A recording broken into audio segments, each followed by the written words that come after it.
Hello, everyone. I know many of you are listening to this while preparing for sleep. Before we begin, take a moment to notice where you are and what time it is for you right now. You don't need to type anything if you're already drifting off. And if you enjoy calm stories like this, you can gently support the channel by liking and subscribing. Whenever you feel comfortable, now, let the rain fade into the background and allow the story to unfold slowly.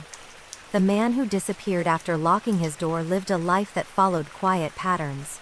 His name was Richard Hale, and at 48, he had grown comfortable with routines. He woke at the same time each morning, brewed his coffee the same way, and left his apartment at precisely 7:40 a.m. for work. Neighbors recognized him by habit rather than friendship. A nod in the hallway, a polite greeting by the mailboxes. Nothing more. Richard lived alone on the fourth floor of an older apartment building. The walls were thick, the floors creaked softly, and the residents valued privacy. It was the kind of place where people came and went without question. On the evening he vanished, nothing appeared unusual. Security footage showed Richard returning home just after 6:15 p.m. He carried a small grocery bag in one hand, and his briefcase in the other. He unlocked the front door, stepped inside, and turned back briefly to lock it. The deadbolt engaged with a solid click. The hallway camera caught the door closing behind him. That was the last confirmed image of Richard Hale. The next morning, Richard didn't show up for work. At first his absence didn't raise concern. He had taken sick days before, though rarely. By noon, when calls to his phone went unanswered, his supervisor felt uneasy. By evening, police were notified. Officers arrived at the apartment that night. The door was locked. With permission from building management, they unlocked it and stepped inside. Everything looked exactly as it should have. The grocery bag sat on the kitchen counter, items still inside, untouched. His coat hung neatly by the door. His shoes were placed side by side near the wall. The apartment showed no signs of disturbance. Richard's phone was on the coffee table, powered off. His wallet lay beside it. His keys were found in the bowl near the door. There was no sign that he had left again. Investigators searched every room carefully. The windows were closed and locked. The bathroom showed no signs of use after his arrival. The bedroom was neat, the bed made. No drawers were open. No items appeared missing. It was as if Richard had arrived home, locked the door, and then vanished from inside his own apartment. Neighbors were questioned. No one reported hearing anything unusual.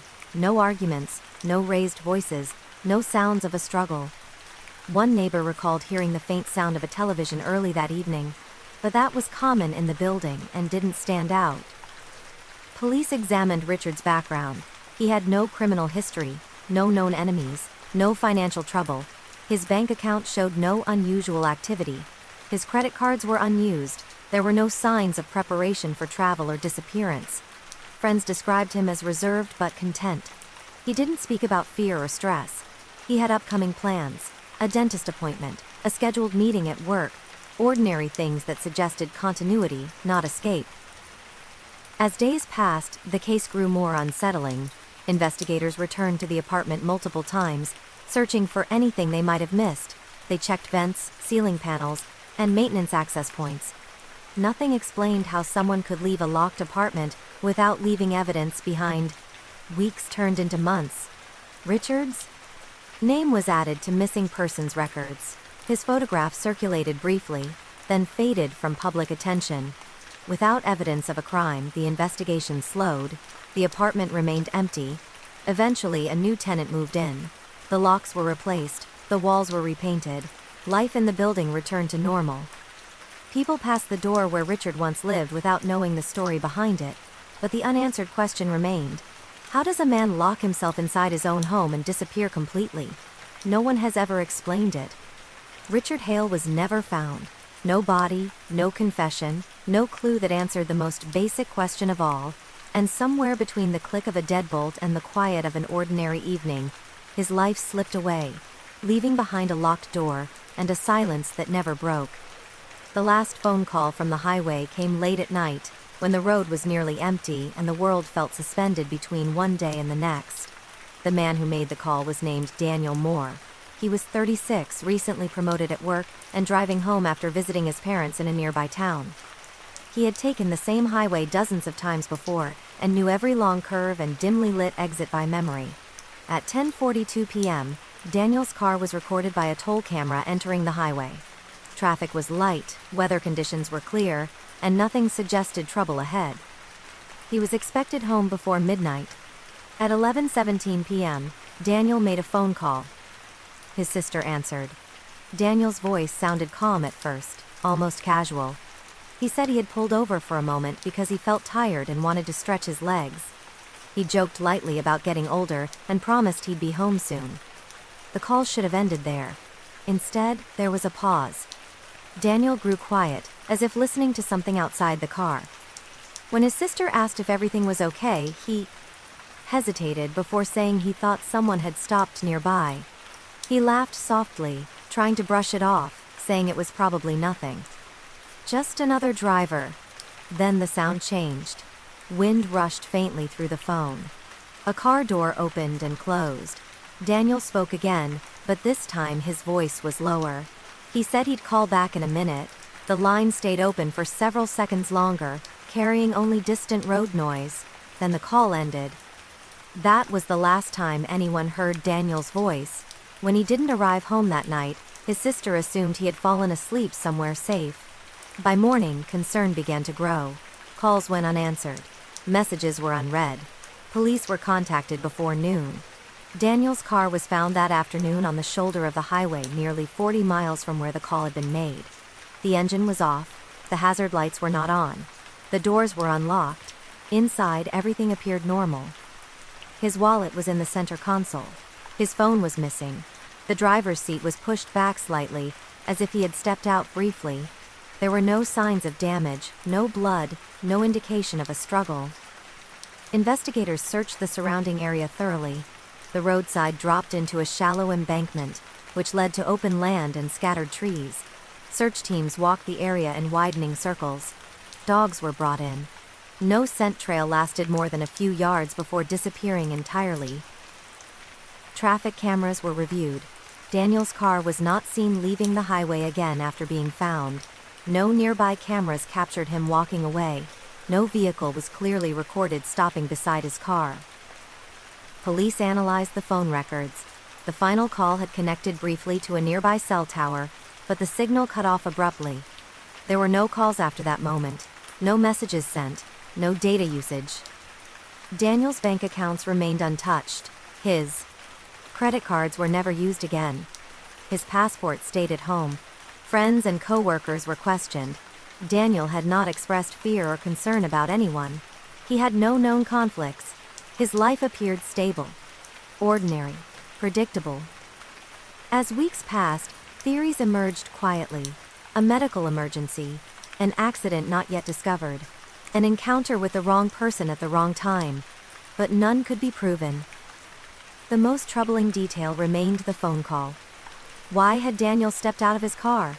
Why had his tone changed so suddenly? And why had his phone vanished when everything else remained behind? Months turned into years. The case went cold, not because it lacked importance, but because it lacked answers. Daniel's family replayed that final call many times, listening for clues hidden in his pauses, in the sounds behind his voice. Nothing new ever emerged. Daniel Moore was never found. The highway continues to carry cars late into the night, engines humming steadily past the spot where his vehicle once sat. To passing drivers, it is just another stretch of road, but for those who remember, it is the place where a simple phone call became a final moment, and a man stepped out of his car and disappeared into the quiet, leaving only unanswered questions behind. The woman found missing from a locked apartment lived a life that was small, careful, and quiet. Her name was Eleanor Price, and she had chosen that apartment because it felt safe. It was on the third floor of a brick building that required a key to enter, with cameras in the hallway and neighbors who had lived there for years. Eleanor liked knowing that nothing unexpected usually happened there.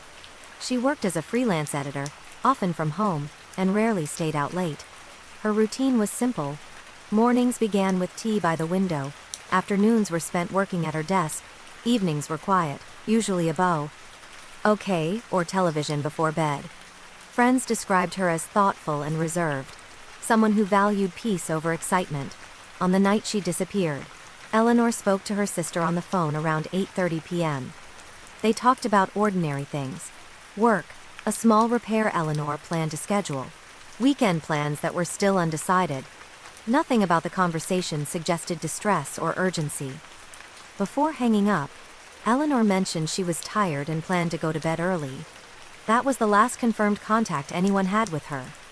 The next morning, Eleanor didn't respond to messages. At first, her sister assumed she was busy or sleeping late.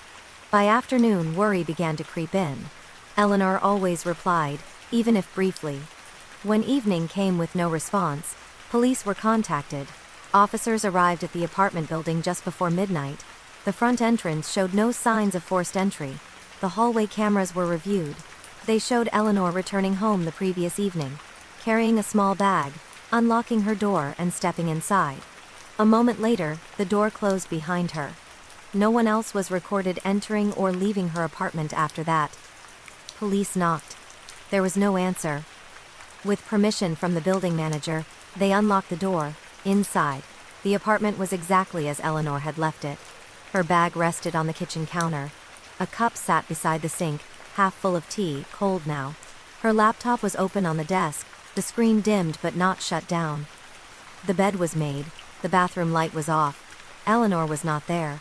The door had been locked from the inside. Investigators examined the lock carefully. It was a standard deadbolt, one that could not be engaged from outside without a key. The windows were closed and locked. The fire escape outside her window showed no signs of use. There were no disturbed items, no broken glass, no indication of a struggle. Eleanor's phone was found on the nightstand, powered off. Her wallet was in a drawer. Her keys were hanging on the hook by the door. There was no clear way for her to have left. Neighbors were questioned. No one recalled hearing voices, footsteps, or unusual sounds that night. The building had been quiet, as it usually was. One neighbor mentioned hearing a door close sometime after midnight, but in a building with many apartments, that meant little. Police searched the apartment repeatedly. They checked closets, vents, and maintenance access points. Nothing explained her absence. Eleanor's bank accounts showed no activity after that night. No withdrawals, no purchases. Her email and social media went silent. She had upcoming deadlines and appointments she never canceled. Friends were interviewed. None recalled Eleanor speaking about fear or plans to leave. She had been looking forward to a short trip the following month. She had ordered books that were still unopened on her shelf. Days turned into weeks. The case attracted brief attention because of its impossible details. A woman gone from a locked apartment without a trace, but attention faded when no new information emerged. Months passed. The apartment remained empty. Eventually, a new tenant moved in. The lock was replaced, the walls repainted. Life in the building continued. Eleanor Price was never found. No explanation has ever been offered that accounts for all the facts. Not the locked door, not the untouched belongings, not the silence that followed. Some disappearances are loud and chaotic. Others happen quietly, behind closed doors, without leaving so much as a footprint behind. Eleanor's story remains one of those quiet mysteries. A life that paused inside a locked room, leaving only a question that has never been answered, and a door that once closed and never opened again. The night shift. Worker who never came home was last seen under fluorescent lights, moving through familiar routines that had never failed him before. His name was Michael Turner, and for nearly 7 years he had worked the overnight shift at a distribution warehouse on the outskirts of the city. The hours suited him. The quiet suited him. He liked knowing exactly what to expect. Michael clocked in at 10 p.m. every night and clocked out at 6 a.m., without exception. He packed the same lunch, parked in the same spot, and drove the same route home along an industrial road that was empty at dawn. Coworkers described him as reliable and calm, someone who never rushed and never complained. On the morning he disappeared, everything seemed normal. Security footage showed Michael clocking out at 6:02 a.m. He stretched, chatted briefly with a coworker about weekend plans, and walked toward the parking lot. The sky was just beginning to lighten. He got into his car, started the engine, and drove away. That was the last confirmed sighting of him. When Michael didn't arrive home, his partner assumed he had stopped somewhere to rest. Sometimes, after long nights, he would pull over and take a short nap before driving the rest of the way. By mid-morning, when his phone went straight to voicemail, concern began to grow. By afternoon, police were notified. Michael's car was found later that day, parked on the shoulder of the industrial road he used every morning. The engine was off. The doors were unlocked. There was no visible damage. Inside the car, his lunch bag sat unopened on the passenger seat. His jacket was folded neatly in the back. Michael was not there. Investigators searched the surrounding area immediately. The road was bordered by fenced lots, empty fields, and a narrow drainage canal. Officers walked the length of the road in both directions. Dogs were brought in to track scent. The trail faded quickly, ending near the edge of the pavement. Traffic cameras along the route were reviewed. Michael's car appeared briefly on one camera leaving the warehouse area. It did not appear on the next camera further down the road. There were no records of it entering any nearby streets or parking areas. Police examined Michael's phone records. There were no calls or messages after he left work. His bank accounts showed no activity. His credit cards were unused. Everything suggested that his disappearance had happened quickly and without planning. Co-workers were questioned again. No one recalled any arguments or unusual behavior during Michael's shift. He had completed his tasks as usual. He had even volunteered to cover an extra hour later in the week. At home, nothing suggested he intended to leave. Clothes were in the closet. Documents were in their place. His alarm was still set for the following night's shift. Days turned into weeks. The industrial road became the focus of repeated searches. Ditches were drained. Fields were examined. The canal was checked thoroughly. Nothing was found. No sign of an accident. No sign of a struggle. The case slowly grew quiet. Without evidence of a crime, investigators had few options. Michael's disappearance was labeled unexplained. His name added to a list that offered no comfort to those waiting for answers. Years passed. The warehouse continued operating. New workers took night shifts under the same fluorescent lights. The road Michael once drove every morning filled with the same early traffic. Michael Turner was never found. To those who knew him, the hardest part was the normalcy of it all. A man left work as he always had, on a road he knew by heart, and somewhere between clocking out and coming home, his life simply stopped. And every morning, as the sun rises over that quiet industrial stretch, the unanswered question remains: how does someone disappear on a road with nowhere to go? The car left running on a silent road was discovered just before dawn, when the sky was beginning to pale and the world felt suspended in a quiet pause. A delivery driver noticed it first. A dark sedan pulled halfway onto the shoulder, headlights on, engine humming softly. The road itself was a two-lane stretch that cut through open land, rarely busy at night, familiar to locals who drove it without thinking. The driver slowed, expecting someone to wave or step back into the car. No one did. Police arrived minutes later. The vehicle was still running, doors unlocked. Inside, the scene felt strangely deliberate. A jacket lay folded on the passenger seat. A travel mug rested in the cup holder, still warm. The radio was set low, playing a late-night talk program. The driver's seat was pushed back, as if the person had stepped out calmly, not in a rush. The car belonged to a man named Thomas Reed. Thomas was 41, recently divorced, and living alone in a rented house on the edge of town. He worked as a site supervisor for a construction company, and often drove late after checking on jobs. Friends described him as steady and cautious, the type to double-check locks and plan routes ahead of time. On the night he vanished, Thomas had left a worksite just after 11 p.m. He texted a coworker to confirm a delivery schedule for the next morning. The message was ordinary, routine, and carried no hint of urgency. It was the last message he ever sent. Traffic cameras showed Thomas's car turning onto the rural road around 11:27 p.m. There were no sudden stops, no erratic driving. The footage ended before the stretch where the car was later found. Investigators searched the area immediately.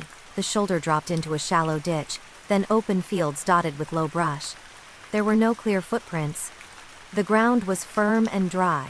Dogs picked up a scent briefly near the driver's door, then lost it within a few yards.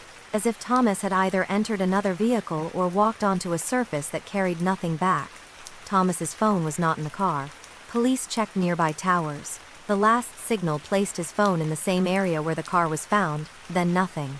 No calls for help. No messages sent after the earlier text. His wallet remained in the center console, cash and cards untouched. Neighbors along the road were questioned. A few recalled hearing a car idle late at night, but that wasn't unusual. One person mentioned seeing headlights slow briefly, as if another vehicle had pulled alongside, but couldn't describe it clearly enough to be useful. The road offered no cameras, no businesses nearby, no witnesses who saw anything definitive. At Thomas's home, nothing suggested he planned to disappear. His clothes were in the closet. His work boots were by the door. A grocery list sat on the counter, items unchecked. His alarm was set for the next morning. Days passed, then weeks. Searches expanded outward, then narrowed again. Fields were walked. Drainage culverts were checked. Nothing was found. The car became the most unsettling part of the story, not because of what was inside it, but because of how normal it all looked. A man had stopped his car, left it running, and vanished without leaving a single sign of panic. The case drew brief attention, then slowly faded. Without evidence of a crime, investigators had little to pursue. Thomas's bank accounts remained untouched. His phone never connected to another network. No one used his identity. Years later, the road looks the same. Quiet, empty, easy to pass without noticing. Thomas Reed was never found. The car that once idled there was returned to his family, silent now. For those who remember the case, the EMA GE remains fixed in time. Headlights glowing in the dark, engine running, a door left open just long enough for someone to step away and disappear into the stillness, leaving behind a silence no investigation ever managed to break. The neighbor everyone trusted lived 3 doors down, close enough to wave at from the porch, close enough to borrow tools from, close enough to know by name. His name was Arthur Bell, and for years he had been a quiet constant on the street. He collected mail for people when they were away. He fed pets. He fixed loose steps and broken gates without being asked. No one questioned him. Arthur was in his late 50s and had lived in the neighborhood longer than almost anyone else. He owned his small house outright, kept his yard trimmed, and followed a steady routine. Morning walks at the same time each day, groceries every Thursday afternoon, lights off by 10. When a woman named Karen moved into the neighborhood after a difficult divorce, Arthur was one of the first to help. He carried boxes. He recommended local services. He checked in politely without being intrusive. She later told friends that she felt safer knowing he lived nearby. Karen disappeared 9 months later. It began quietly. Karen didn't answer her phone for 2 days. At first, friends assumed she needed space. She had talked about feeling overwhelmed, about needing rest. But when she missed work without notice, and failed to collect her son from his father's house on schedule, concern escalated. Police were contacted. Karen's house was found locked. Inside, everything looked ordinary. Her purse was on the kitchen counter. Her car was parked in the driveway. Clothes were laid out on the bed as if she had planned for the next day. There were no signs of a struggle. No broken items, no forced entry. Investigators questioned neighbors. Arthur spoke calmly and confidently. He sighed. He had last seen Karen the previous evening, watering her plants. He mentioned she looked tired but normal. He said she waved goodnight and went inside. His timeline matched what little was known. His demeanor was helpful, reassuring. Other neighbors confirmed seeing Arthur often, always the same, always polite. As days passed, police searched the area, nearby parks, empty lots, roads leading out of town. No trace of Karen was found. Her phone was last active at home that night, then powered off. Investigators reviewed street cameras. Karen's car never left the driveway. No footage showed anyone entering her house after she did. The case grew cold quickly. Arthur continued his routine. Morning walks, grocery trips, friendly waves. He attended a neighborhood meeting where Karen's disappearance was discussed and expressed concern. He offered to help organize searches. Months later, a separate investigation in another town uncovered something unexpected. A woman had reported suspicious behavior involving a man matching Arthur's description. The report had seemed minor at the time. But when detectives compared details, patterns emerged. Arthur was questioned again. This time, investigators searched his property with a warrant. What they found did not fit the image the neighborhood had trusted for years. Hidden storage, items that didn't belong to him, evidence that suggested careful planning and long-term secrecy. Arthur was arrested quietly, without resistance. During questioning, he denied everything at first. Then he grew silent. Then he asked for a lawyer. What followed unraveled years of assumptions. Investigators discovered that Arthur had used trust as cover. He knew routines. He knew vulnerabilities. He knew when people were alone. Karen's disappearance was no longer unexplained. Her remains were eventually found, hidden in a place no one had thought to look. Because no one had suspected the man who lived nearby and helped everyone. The neighborhood changed after that. People stopped waving so easily. Doors stayed locked longer. Familiar faces felt different. The safety they thought they had known was gone. Arthur Bell had lived among them for years, trusted without question. And the hardest truth was this: danger didn't arrive suddenly, loudly, or from the outside. It lived quietly nearby, smiling, offering help, and waiting for the moment no one thought to fear. The hotel room that was never used sat at the end of a long hallway, its door unopened, while the rest of the floor turned over with guests arriving and leaving. The reservation belonged to a woman named Laura Whitman. She was 34, worked in marketing, and traveled frequently for conferences and short-term contracts. Hotels were familiar places to her. Anonymous, temporary, easy to move through without being noticed. Laura checked in just after 6 p.m. The front desk clerk remembered her clearly. Laura had smiled, asked for a quiet room, and thanked him by name after he handed over the key card. She carried a single suitcase and a shoulder bag. Nothing about her suggested stress or urgency. She mentioned she planned to order dinner and rest before meetings the next day. Security cameras showed her entering the elevator alone. That was the last confirmed sighting of Laura Whitman. The next morning, housekeeping knocked on her door. There was no answer. That wasn't unusual. But when checkout time passed and Laura didn't appear, staff grew curious. Her credit card hadn't been charged for room service. No calls had come from her room. The key card log showed no activity after check-in. Hotel security opened the door. The room was untouched. The bed was perfectly made. The bathroom unused. Towels neatly folded. The television was off. The suitcase stood unopened. Near the wall. Her shoulder bag rested on the chair, still zipped. Inside it were her wallet, phone, and identification. Laura had never slept there. Investigators were called. They reviewed camera footage repeatedly. Laura was seen entering the elevator on the ground floor. Cameras on the hotel floors showed no one exiting on her assigned level. She did not appear in the stairwells. She did not return to the lobby. She did not leave the building. The elevator logs showed a brief stop between floors, lasting only a few seconds, before continuing upward. Technicians found no malfunction. No alarms were triggered. The elevator continued normal operation afterward. Police searched the entire hotel, storage rooms, mechanical areas, service corridors. Nothing explained how someone could enter a building, reach an elevator, and then vanish without a trace. Laura's family was notified. They were shocked. She had been excited about the trip. She had texted a friend earlier that evening saying she'd arrived safely. That message, time-stamped minutes before check-in, was the last communication she ever sent. Her bank accounts showed no activity after that night. Her phone was never used again. Her passport remained in her bag. Days passed. Then weeks. The hotel cooperated fully, but there was nothing more to find. No witnesses. No evidence of foul play. No indication that Laura had planned to disappear. Eventually, the room was released back into service. Guests slept there without knowing the story. Housekeepers cleaned it as usual. The hallway filled with footsteps again. Laura Whitman was never found. The case remains open, defined by a single unanswered moment. A woman checked into a hotel, stepped into an elevator, and never reached her room. Everything she owned was left behind, as if she had expected to return within minutes. Some mysteries begin with chaos. Others biggie. End with quiet, orderly moments that end too cleanly to explain.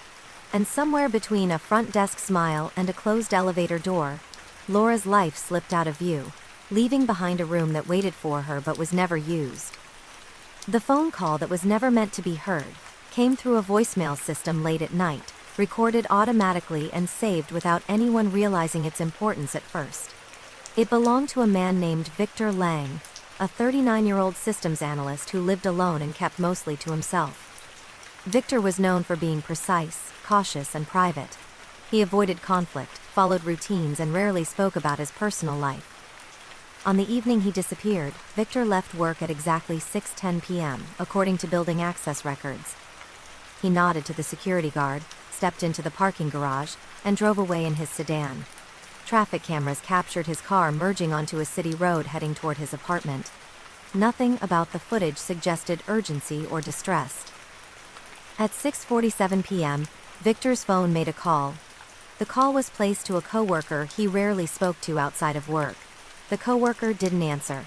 The call went to voicemail and recorded for just under 1 minute. For days, no one listened to it. Victor didn't show up for work the next morning. His supervisor assumed he was sick. By the second day, concern grew. Calls went unanswered. Messages were unread. Police were contacted that evening. Victor's apartment was found locked. Inside, everything appeared normal. His laptop was open on the desk, work files visible on the screen. His jacket hung by the door. His suitcase was empty and still in the closet. There were no signs of a struggle. Victor's car was found the next day in an underground parking structure near his building. It was parked neatly between the lines. The doors were locked. His wallet and keys were inside. His phone was missing. Investigators reviewed his call records and discovered the unanswered voicemail. The coworker, unaware of its significance, played it for police. At first, the recording sounded like static and movement, as if the phone had been placed in a pocket. Then Victor's voice became audible, low and tense. He wasn't speaking directly into the phone. It sounded as though he didn't realize the call had connected. He said a name quietly, one police could not immediately identify. There was a pause, followed by a sharp intake of breath. Then Victor spoke again, his voice strained, saying he didn't understand and asking someone to stop. Footsteps echoed faintly. A door opened. Then the recording cut off. There was no scream, no clear threat, just confusion, fear, and an abrupt end. Police traced the call location to an area near Victor's apartment building, but not inside it.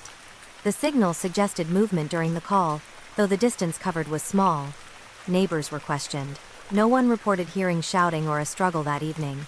Security footage from nearby buildings showed Victor's car entering the parking structure, but did not show him exiting it. The voicemail became the most significant piece of evidence in the case.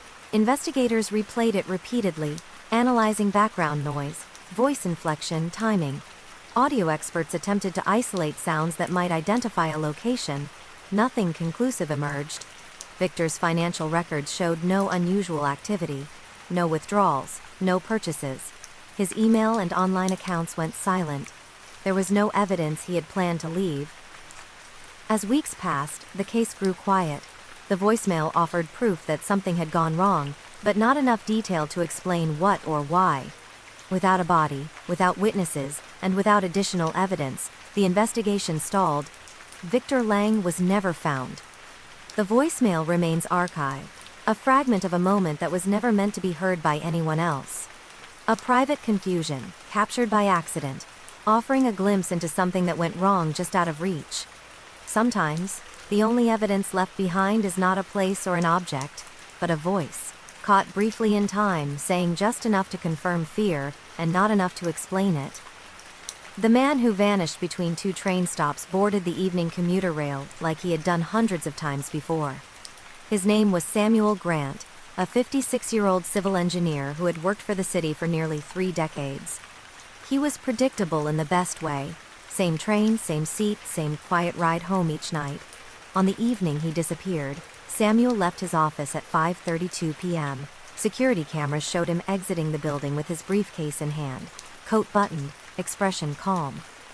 He walked to the station, tapped his transit card, and boarded the 5:47 train heading east. Several passengers later remembered him. He sat by the window, reading a folded newspaper. One woman recalled that he offered his seat briefly to an older passenger before sitting back down. Nothing about him stood out, except how ordinary he seemed. The train departed on time. The distance between Samuel's stop and the next station was just under 7 minutes. The train did not stop in between. There were no scheduled pauses, no maintenance delays, no emergency alerts. When the train reached the next station, passengers disembarked. Others boarded. The ride continued. Samuel Grant was no longer on the train. At first, no one noticed. It wasn't until later that evening, when Samuel failed to arrive home, that questions began. His wife assumed he had stayed late at work, or stopped somewhere unexpectedly. By the next morning, when his phone went straight to voicemail, and his office reported he hadn't shown up, police were contacted. Transit authorities reviewed the footage. Cameras confirmed Samuel boarding the train. They showed him seated calmly as the train left the platform. There was no footage showing him standing, no footage of him approaching the doors, no footage of him exiting at the next station. His briefcase was found later that night under the seat where he had been sitting. Inside were his work documents, his wallet, and his phone. The train itself was inspected thoroughly. Doors were functioning properly. Windows were intact. There were no signs of forced exit, no damage, no indication that anyone had opened a door between stations. Other passengers were interviewed. None recalled hearing a disturbance. No one remembered Samuel standing up or speaking. One passenger thought he might have gone to the restroom, but investigators confirmed there was no restroom on that train. Search crews examined the tracks between the two stations. They walked the entire length, scanning for anything unusual. There was no evidence that someone had fallen or jumped, no personal items, no sign of impact. Samuel's bank accounts remained untouched. His credit cards were never used again. His phone, recovered from the train, showed no activity after boarding.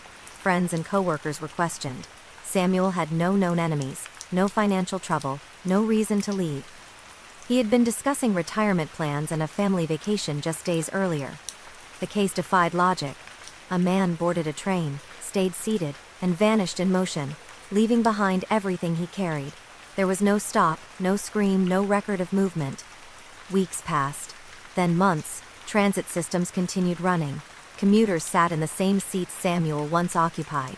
Trains passed the same stretch of track without incident. Samuel Grant was never found. To this day, investigators cannot explain how someone could disappear from a moving train without anyone seeing or hearing a thing. Somewhere between two ordinary stations, in a span of minutes measured by routine, a life slipped away unnoticed. And every evening, as trains glide smoothly along those rails, they pass through a space where something impossible once happened, quietly, completely, and without leaving an answer behind. The house where time suddenly stopped sat on a quiet residential street, its windows dark and its mailbox slowly filling with unopened envelopes. From the outside, nothing looked wrong. The lawn was trimmed. The curtains were drawn evenly. It looked like a home whose owners were simply away. But the people inside never left. The house belonged to a couple named Mark and Helen Foster. They were both in their early 60s, retired and deeply routine-oriented. Neighbors described them as polite and predictable. Morning walks at the same hour, grocery trips every Saturday, lights off by 10 each night. They had lived in the house for nearly 20 years without incident. The last confirmed sighting of the Fosters was on a Tuesday afternoon. A neighbor waved as Mark pulled into the driveway. Helen stepped out of the passenger seat, holding a small potted plant she had bought from a local market. They smiled, waved back, and went inside. The front door closed behind them. That was the last time anyone saw them alive. 3 weeks passed before anyone realized something was wrong. Mail began to pile up. Newspapers went untouched.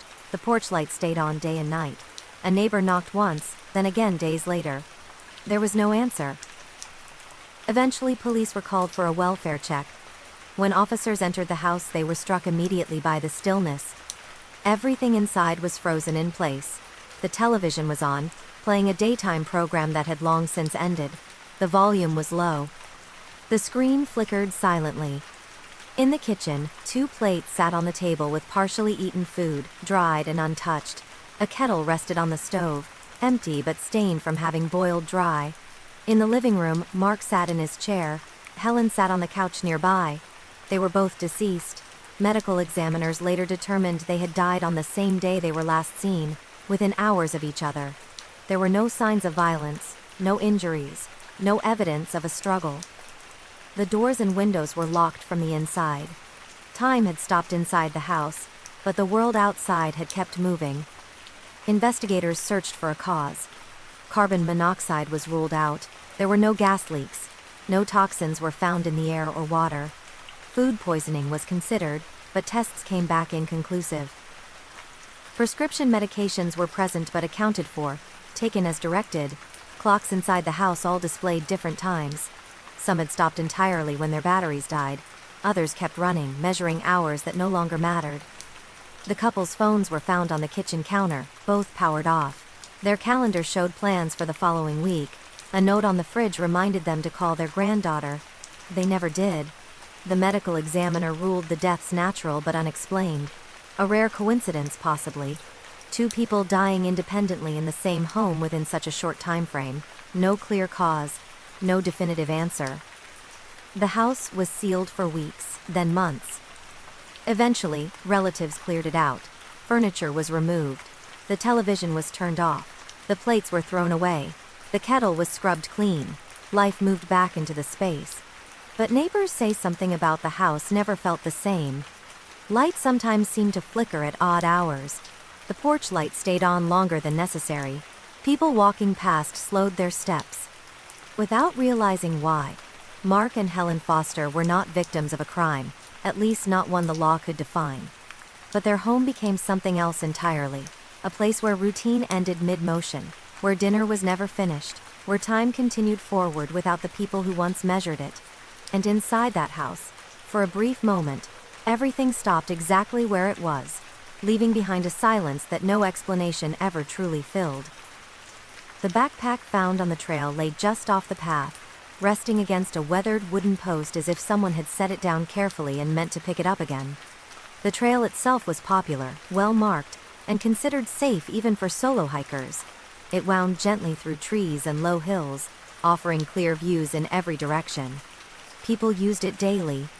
The backpack belonged to a woman named Rachel Kim. Rachel was 29, worked as a graphic designer, and spent most of her free time outdoors. Hiking was her way of thinking, of slowing the world down. She planned her trips carefully, shared her routes with friends, and checked weather reports obsessively. She was not careless. On the morning she disappeared, Rachel texted a friend a photo from the trailhead. The message read simply, "Starting now." Back by sunset. It was sent at 9:12 a.m. Security cameras at the parking lot showed her arriving alone, adjusting her pack, and stepping onto the trail with an easy confidence. Other hikers remembered passing her that morning. She smiled. She moved at a steady pace. Nothing seemed wrong. By evening, Rachel had not returned. Her friend waited until nightfall before contacting authorities. Search teams were dispatched almost immediately. Flashlights cut through the trees as volunteers called her name. Dogs were brought in. The search continued through the night. At first light, a volunteer spotted the backpack. It was unmistaka. Lie Rachel's. Inside were her water bottles, snacks, a light jacket, and her trail map. Her phone was there too, powered off. Everything she would need to continue hiking had been left behind. There were no signs of damage to the bag, no blood, no torn fabric, no sign of a struggle nearby. Search teams expanded their efforts rapidly. Helicopters scanned from above. Ground crews moved off-trail into areas Rachel had no reason to enter. Dogs tracked her scent briefly along the path, then lost it completely near the spot where the backpack was found. Investigators examined the location closely. The ground was firm. There were no clear footprints leading away. No broken branches, no disturbed soil. It was as if Rachel had simply stopped, set her backpack down, and vanished. Her phone data offered little help. The last recorded activity was the text from the trailhead. No emergency calls, no GPS movement beyond the main trail. No signals after the phone was turned off. Friends and family were questioned. Rachel had no reason to disappear. She had upcoming work deadlines, a planned visit home, and a recently renewed lease. She had spoken excitedly about future trips. Nothing suggested fear or distress. As days passed, The trail reopened to the public. Hikers walked past the spot where the backpack had been found, unaware of its significance. Nature showed no sign that anything unusual had happened. Weeks turned into months. Rachel's backpack was eventually returned to her family. It still smelled faintly of pine and sun. Her shoes were never found. Neither was any trace of her beyond that single point on the trail. The case went cold quietly. Rachel Kim was never found. The trail remains open, winding peacefully through the landscape. Birds call, leaves shift in the wind, people come and go without incident. But for those who know the story, that stretch of path carries an invisible marker. A place where preparation ended without explanation, where a journey stopped in silence, and where a life slipped out of reach, leaving behind only a backpack and a question that never found its answer. The family who waited for a letter believed it would arrive eventually. At first, the waiting felt reasonable. Then it felt hopeful. Over time, it became something heavier, something that settled quietly into their daily lives and never fully left. The man they were waiting for was named Thomas Avery. Thomas was 38, a freelance journalist who traveled often for short assignments. He wrote human interest pieces, the kind that took him to small towns and unfamiliar places, where he spoke to people who rarely had their stories told. His family was used to him being away. They were also used to his habit of writing letters. Thomas preferred letters over calls. He said they made him slow down and think. Whenever he traveled, he sent one home. Sometimes they were long and thoughtful. Sometimes they were short and practical. But they always arrived. Until one didn't. Thomas had taken an assignment in a coastal town several hours away. He called his mother before leaving, promised to write as soon as he settled in, and joked about the weather being better than at home. He sounded relaxed, curious, interested in the work ahead. That call came on a Monday evening. By Friday, no letter had arrived. At first, his family wasn't concerned. Mail was slow sometimes. Thomas could get distracted. They waited through the weekend. On Monday, his mother checked the mailbox twice. Still nothing. When she called his phone, it went straight to voicemail. Police were contacted 2 days later. Thomas's rental car was found parked near a public beach in the town he had traveled to. It was locked. Inside were his notebook, his camera, and his bag. His wallet was in the glove compartment. His phone was missing. There were no signs of damage to the vehicle, no evidence of a struggle. The car appeared to have been parked carefully, as if he had planned to return. Investigators searched the beach area extensively. They checked nearby cliffs, paths, and buildings. They searched the water. Nothing was found. No witnesses recalled seeing Thomas enter the ocean. No one remembered speaking to him that day. The place where the car was found was busy during daylight hours but quiet in the evenings. Cameras nearby showed the car arriving late in the afternoon. They did not show Thomas leaving. His family waited for the letter anyway. They reasoned that maybe Thomas had left the town unexpectedly. Maybe he had found a story that took him elsewhere. He would write. He always did. Weeks passed. No letter came. Police followed every lead they could find. Thomas's bank account showed no activity after the day he disappeared. His credit cards were never used. His passport remained at home. His email went silent. Friends were questioned. None recalled him mentioning fear or danger. He had been excited about the assignment, intrigued by the people he planned to interview. One colleague mentioned that Thomas had hinted at uncovering something uncomfortable, but nothing more specific. The family kept checking the mailbox. Every day it became a ritual. The sound of metal opening, the brief pause, the quiet disappointment. Then the envelope pile would be set aside, untouched. Months passed. The case slowly grew cold. Without evidence of a crime, there was little more investigators could do. Thomas's name was added to missing persons lists. His photo circulated briefly, then less often. Years later, the letter still hadn't arrived. Thomas Avery was never found. His family eventually accepted that the letter might never come, but they never stopped expecting it entirely. They never threw away the habit of checking. They never lost the sense that somewhere, somehow, words meant for them existed, waiting to be delivered. Some disappearances leave behind objects or places.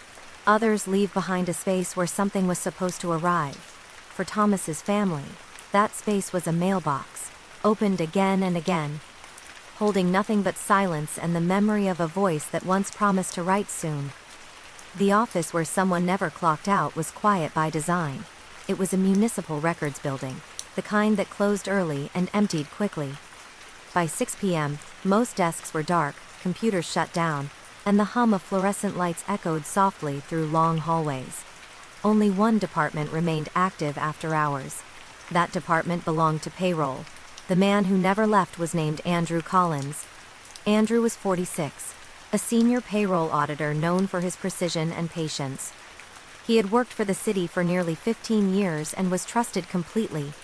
He stayed late often, especially at the end of the month, double-checking figures and correcting discrepancies. No one worried when Andrew stayed behind. He always locked up. He always went home. On the night he disappeared, Andrew clocked in at 8:58 a.m. and logged into his computer as usual. Emails sent throughout the day showed routine communication. He attended a short meeting at noon. At 5:30 p.m., coworkers said goodbye and left the building. Andrew stayed. Security footage showed him at his desk at 6:12 p.m., typing steadily.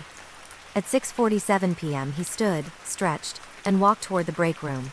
He poured himself a cup of coffee, returned to his desk and resumed work. That was the last time he was seen. The next morning, cleaning staff arrived to find Andrew's computer still on. His chair was pushed back slightly, his jacket hung on the back of the chair.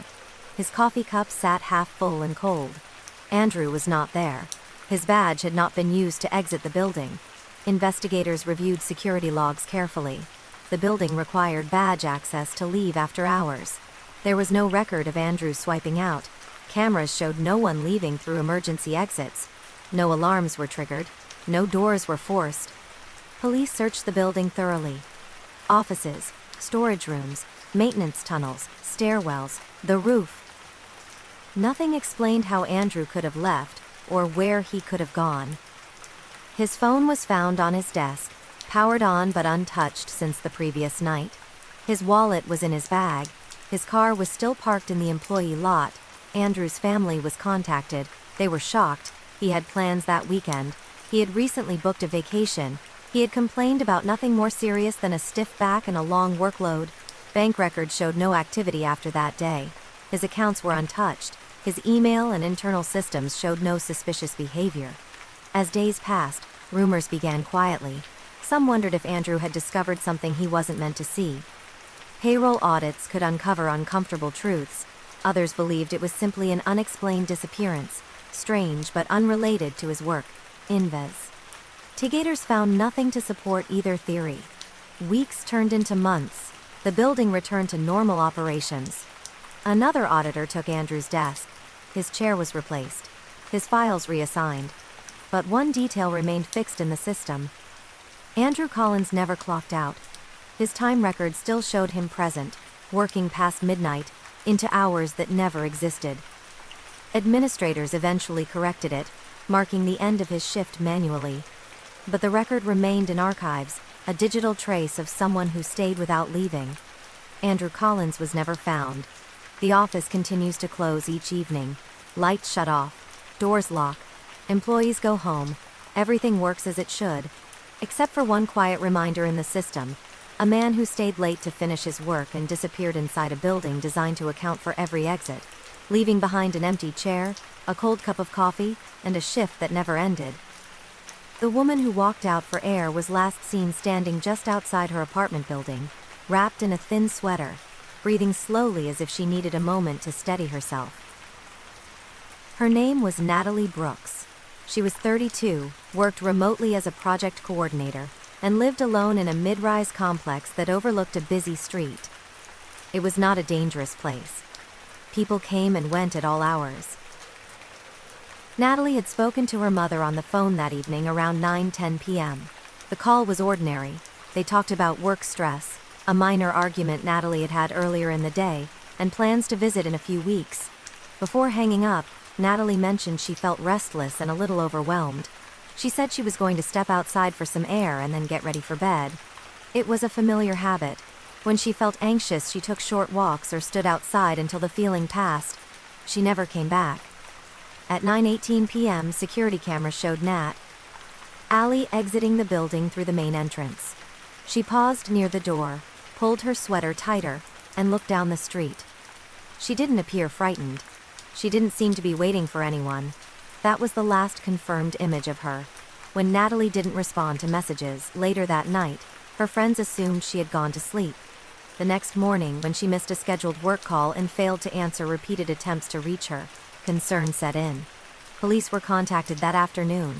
Natalie's apartment was locked from the inside. Inside, everything looked normal.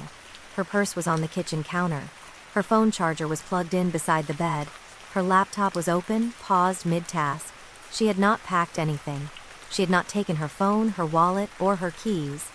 Investigators reviewed footage from nearby cameras.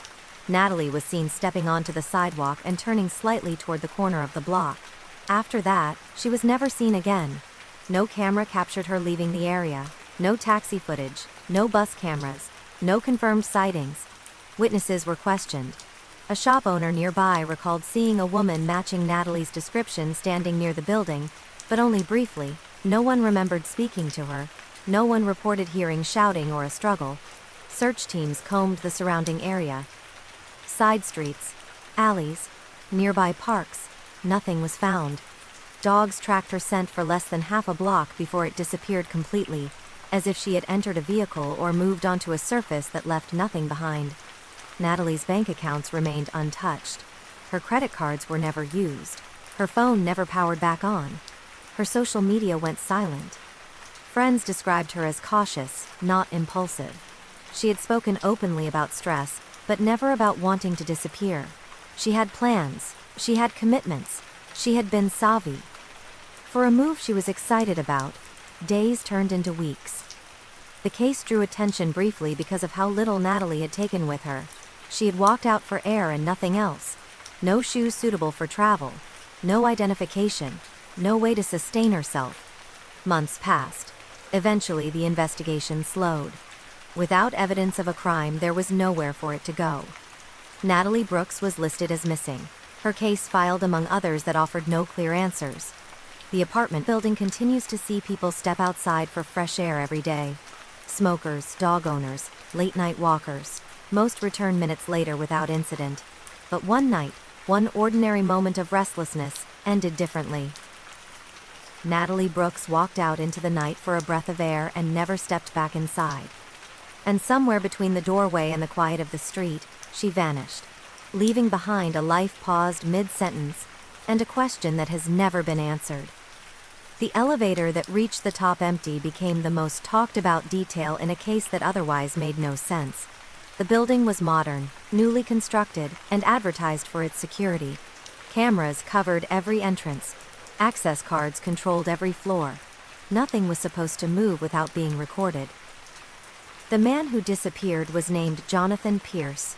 Jonathan was 39, an IT consultant who worked late hours and preferred quiet routines. He lived alone on the 12th floor of the building and was known by staff as polite but private. He nodded to the concierge, collected packages without small talk, and rarely had visitors. On the night he vanished, Jonathan returned home just after 11 p.m. Security footage showed him entering the lobby carrying a laptop bag and a grocery sack. He paused briefly near the mailboxes, checked his phone, and then walked toward the elevator bank. The concierge on duty remembered him clearly. Jonathan looked tired but normal. He even said goodnight. Cameras captured him stepping into the elevator alone. The doors closed. The elevator ascended smoothly, stopping briefly at the 7th floor before continuing upward. No one entered or exited. The ride lasted less than a minute. When the elevator reached the 12th floor, the doors opened. No one stepped out. After a few seconds, the doors closed again, and the elevator returned to the lobby, empty. The system registered a completed trip. Jonathan Pierce was gone. At first, no one noticed. It wasn't until the next evening, when Jonathan failed to log into work and didn't respond to calls, that concern grew. By the following morning, police were notified. Investigators reviewed the footage repeatedly. Jonathan was clearly visible entering the elevator. He did not appear distressed. He did not press any emergency buttons. He did not speak to anyone. And yet, between floors, he vanished. Maintenance was called immediately. The elevator shaft was inspected thoroughly. There were no signs of malfunction, no forced access, no damage. The safety systems were intact. There was no possible space where a person could hide or fall without triggering alarms. Police searched the entire building. Stairwells, storage rooms, mechanical floors, the roof. Nothing explained Jonathan's absence. His apartment was found locked from the inside. Inside, everything appeared normal. Groceries he had purchased sat on the kitchen counter, still bagged. His jacket hung on a chair. His phone was charging beside the bed. His wallet and keys were on the entry table. There was no indication he had returned home. His bank accounts showed no activity after that night. His credit cards were unused. His passport was still in his desk drawer. His laptop bag, seen in the elevator footage, was never found. Neighbors were questioned. No one heard unusual sounds. No one saw Jonathan on the 12th floor that night. The hallway camera showed no activity during the time the elevator arrived. The elevator logs showed nothing abnormal. No system error. No unauthorized access. No missing data. Weeks passed. The case drew attention briefly because of how impossible it seemed. A man entered an elevator in a secured building and disappeared before reaching his floor, without leaving behind a single trace of movement. Eventually, attention faded. The building continued operating. Residents used the same elevator every day. Maintenance confirmed it was safe. Life moved on. Jonathan Pierce was never found. To this day, the elevator still stops on the 12th floor. Doors open. People step out and walk down the hallway without thinking twice. But somewhere between the closing doors and the quiet chime at the top floor, a man vanished from a space designed to record everything, and no one has ever explained how. The jogger who never finished the route was last seen moving steadily along a familiar stretch of river path, the kind of place where people nodded politely as they passed and rarely remembered details afterward. His name was Kevin Morales. He was 34, worked in logistics, and ran the same route 3 evenings a week without fail. He tracked his pace, logged his miles, and finished each run at the same bench near the footbridge. On the evening he disappeared, Kevin left his apartment at 6:38 p.m., wearing a light jacket and running shoes worn smooth at the heels. He texted his partner a quick message, "Out for a short run, back soon," and headed toward the river. The weather was mild, the path was dry, sunset was still an hour away. Several people remembered passing him. A woman walking her dog recalled his steady pace and the reflective strip on his sleeve. A cyclist remembered slowing briefly to pass him near a bend in the path. A jogger heading the opposite direction nodded and moved on. Nothing about Kevin stood out. He was just another runner, moving through an ordinary evening. At 6:57 p.m., Kevin's fitness watch recorded his last completed mile. At 7:01 p.m., the data stopped. When Kevin didn't return by 8, his partner assumed he had stretched longer or stopped to talk to someone. By 9, concern crept in. Calls went unanswered. Messages were unread. Police were contacted just before midnight. Search teams began immediately. The river path was walked in both directions. Flashlights swept across grass and water. Dogs were brought in.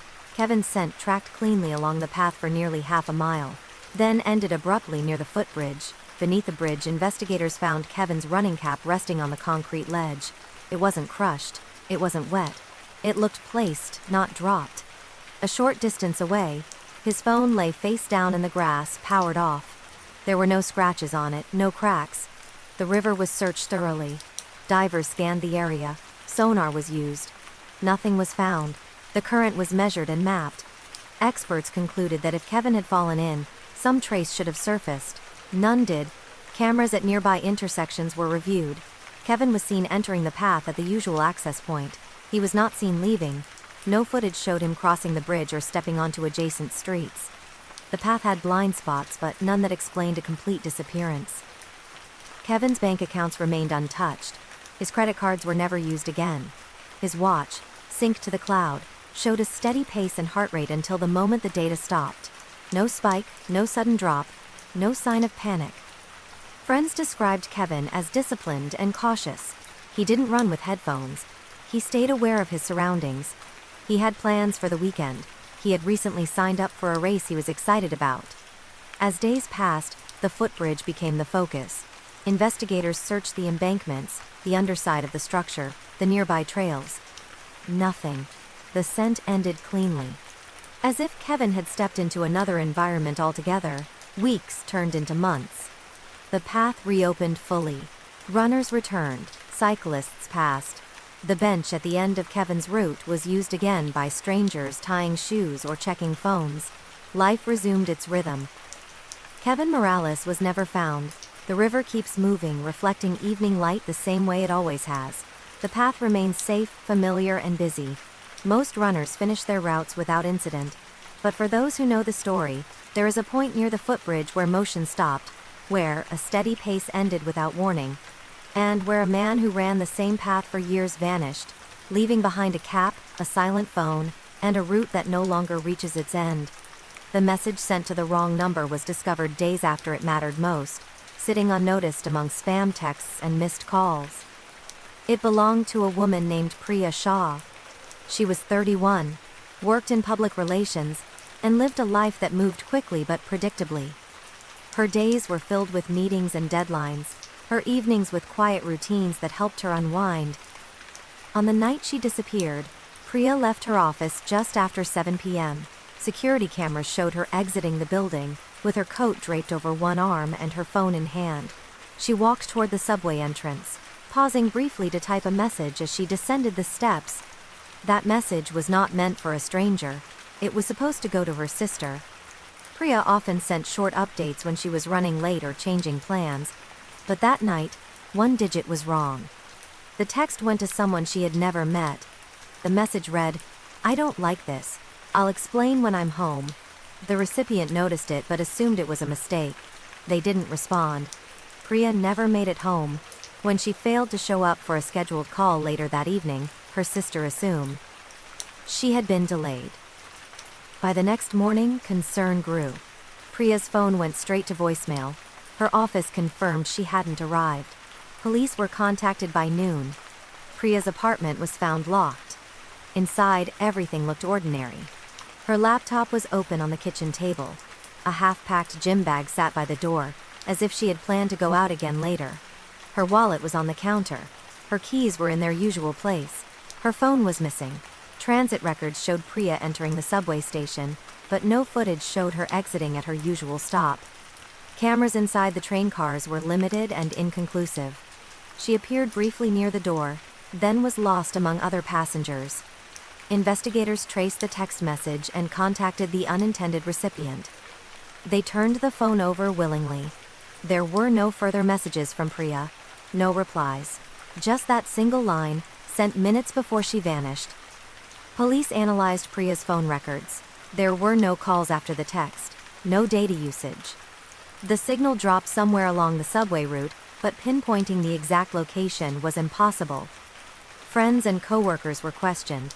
Priya had not mentioned feeling threatened. She had not spoken about being followed or afraid. But one coworker recalled her seeming distracted earlier that day, checking her phone often, and leaving a meeting abruptly. As days passed, the text message took on greater weight. Investigators replayed it in their minds, considering its tone. It suggested discomfort, unease, a situation she didn't like but didn't yet fully understand.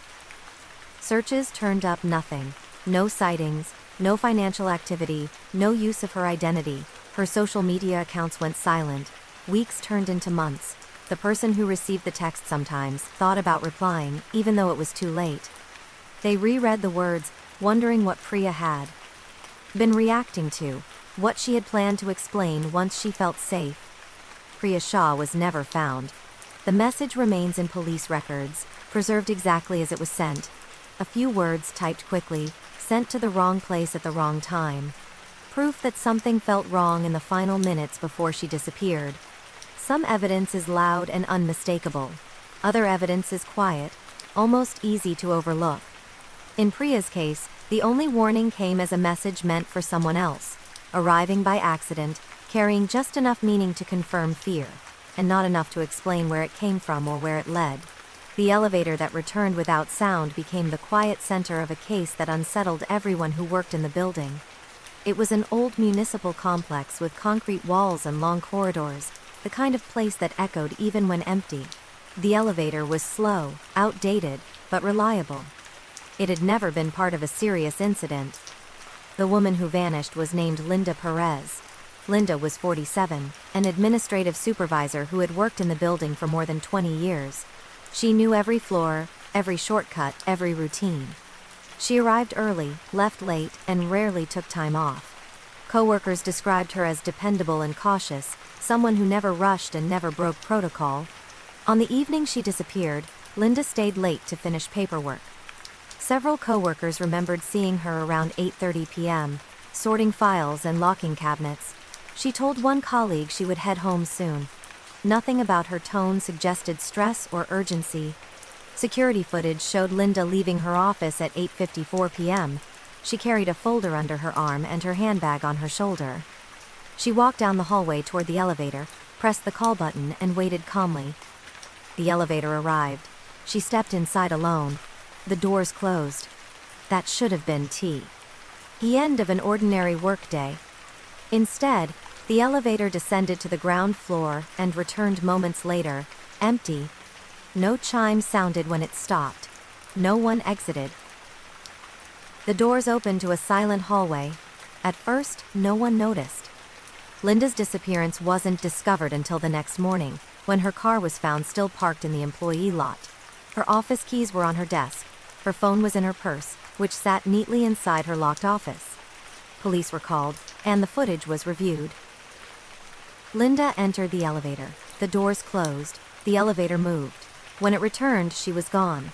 Maintenance inspected the system thoroughly. There were no malfunctions recorded, no emergency stops, no power fluctuations. The shaft showed no signs of damage or forced access. There was no space where a person could hide or fall without triggering alarms. Investigators searched the entire building. Storage rooms, mechanical levels, stairwells, the roof. Nothing explained Linda's absence. Her apartment was checked. Everything looked normal.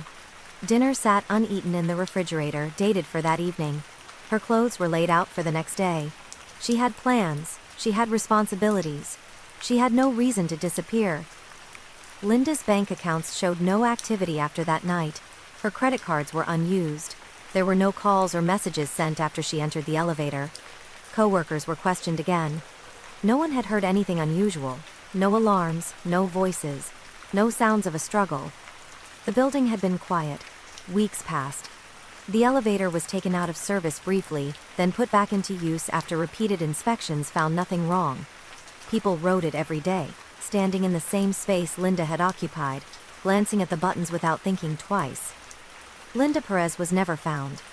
The elevator still moves between floors, stopping silently when called. Doors open and close as designed. Everything works the way it should. But for those who know the story, there is something unsettling about it. A woman stepped into a space designed to carry people safely and predictably, and when it returned, it carried nothing at all. Some disappearances leave behind chaos. Others leave behind machinery that keeps working, repeating the same motion over and over, as if nothing ever went wrong. Except once, when someone entered and never came out. The small town that kept a secret sat quietly between two highways, easy to pass without noticing and easy to forget once you did.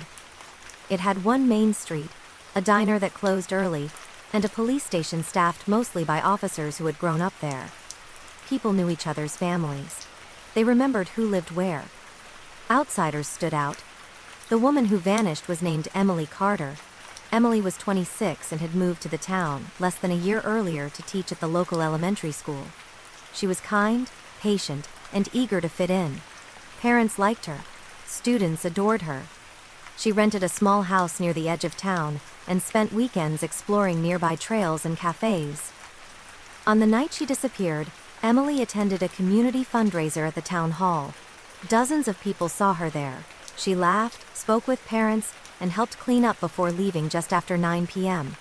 Several witnesses watched her walk to her car, parked beneath a streetlight. She never made it home. When Emily didn't show up for school the next day, concern spread quickly. Teachers called. Parents asked questions. By the afternoon, police were contacted. Emily's car was found parked on the side of a rural road less than 5 miles from town. The engine was off. The doors were unlocked. Inside were her purse, her phone, and her lesson planner. There were no signs of damage, no sign of a struggle. Search efforts began immediately. Volunteers combed fields and woods. Dogs followed scent trails that ended abruptly near a dirt turnout. Helicopters scanned from above. Nothing was found. At first, the town rallied. People brought food to Emily's house. They joined search parties. They shared her photo online. Then something changed. Investigators noticed that stories didn't always match. Timelines shifted slightly. People remembered seeing Emily in places that conflicted with one another. Some witnesses grew vague, others stopped answering questions altogether. Police from outside the town were brought in. They reviewed interviews again, listened carefully, and noticed patterns. Certain names came up repeatedly, always on the edges of conversations. Certain places were mentioned and then quickly dismissed. The town felt cooperative, on the surface, but guarded underneath. Emily's phone records showed that she had received a call shortly after leaving the fundraiser. The number belonged to someone local. When questioned, the owner said it was a mistake, a pocket dial, nothing more. But investigators learned Emily had recently expressed discomfort to a friend. She said the town felt too watchful, that people asked questions that felt intrusive. She said she planned to transfer at the end of the school year. The friend hadn't thought much of it at the time. As weeks passed, the search slowed. Evidence was scarce. Without a body, without a clear crime scene, the case stalled. But those who looked closely saw it. A shared silence. People who normally talked freely chose their words carefully. Some avoided eye contact. Others offered help but no information. It wasn't fear exactly. It was something closer to agreement. Emily Carter was never found. The town moved on. School continued. New teachers arrived. Her house was rented again. The fundraiser became a memory. But visitors sometimes notice. The way conversations pause when certain questions are asked. The way eyes flick toward the same places. The way people seem to know when to stop talking. Some secrets are kept by one person. Others are kept by many. In that small town between two highways, a young woman disappeared, and whatever happened to her was folded quietly into daily life, carried by those who stayed, and never spoken aloud. The phone that kept ringing sat on a kitchen counter long after the person it belonged to was gone. At first, neighbors thought the sound was coming from a television left on too loud. It wasn't until the ringing continued day after day that someone finally called the police. The phone belonged to a man named Oliver Grant. Oliver was 49, a widower who lived alone in a small townhouse at the edge of the city. He worked as a building inspector, a job that took him to construction sites and empty properties. He was quiet, methodical, and deeply routine-driven. He called his sister every Sunday evening without fail, and texted his supervisor each morning when he arrived at work. The last confirmed contact anyone had with Oliver was a short text sent at 8:11 a.m. on a Tuesday. It simply read, "On site. We'll update later." He never did. When Oliver didn't show up for work the next day, his supervisor assumed he was sick. By Thursday, concern grew. Calls to his phone went unanswered, but it never went to voicemail. It just rang, and rang. His sister tried calling that evening. Same result. Endless ringing. Police were contacted for a welfare check. When officers entered Oliver's home, they immediately heard the sound. His phone lay face up on the kitchen counter, vibrating and ringing repeatedly as missed calls stacked up. The battery was nearly full, plugged into a charger. The house was otherwise silent. Everything inside looked normal. The front door was locked. The windows were closed. Oliver's shoes were by the door. His jacket hung on the back of a chair. A plate with half-eaten food sat on the table, dried and untouched. Oliver was not there. Investigators searched the home carefully. There were no signs of a struggle, no broken items, no forced entry. His wallet was in a drawer. His keys were on the hook by the door. His car was parked in the driveway, exactly where he always left it. The phone records were examined. Calls had come in continuously since Tuesday afternoon. Family, coworkers, neighbors. None were answered. No outgoing calls had been made after that morning text. The phone's location data placed it firmly inside the house the entire time. Oliver's job sites were checked. One inspection scheduled that morning showed he had signed in at the property but never signed out. The site was empty, no witnesses remembered speaking to him, no cameras showed him leaving. Police searched nearby areas repeatedly, construction sites, vacant buildings, roads leading out of town. Nothing was found.